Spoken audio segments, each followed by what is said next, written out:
Hey guys, welcome back to my channel. Today I'll be showing you how I make my Jamaican rice and peas. So today we'll be using dry beans. You can use any dry beans of your choice. I like using the Goya Central American red beans because it has more color. So I'm going to be cooking it in my Instant Pot today. I've added a cup of peas, 4 cups of water, and a spoonful of garlic. And we're going to cook that for like 15 minutes. Then these are the herbs and stuff I'll be using: some butter, scallion, thyme, some pimento seeds, scotch bonnet pepper, and some coconut milk. You can use any coconut milk. I like using Grace.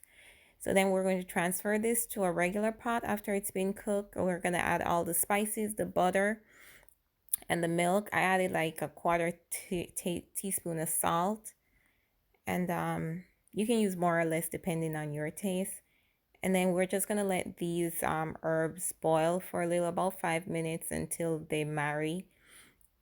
Then we're going to add our rice, or washed rice. This is 4 cups of rice I'm using right here.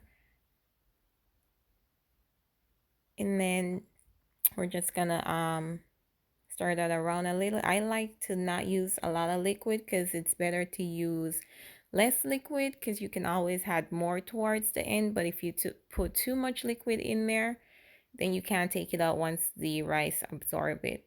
And I like my rice to be a little shelly. So then we're gonna cook that for like 20 minutes. Then after the liquid get absorbed, we're just going to flake it up a little with a fork.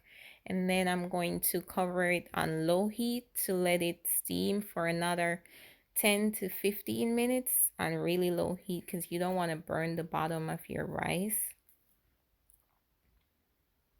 And then after it's been steamed, you just flake it up a little bit more, and then you can take out the herbs and stuff and then serve. You can serve this with any protein of your choice. You can even have it by itself. It's really that good. Please go ahead, subscribe, like for more videos, and thank you guys for watching. See you next time.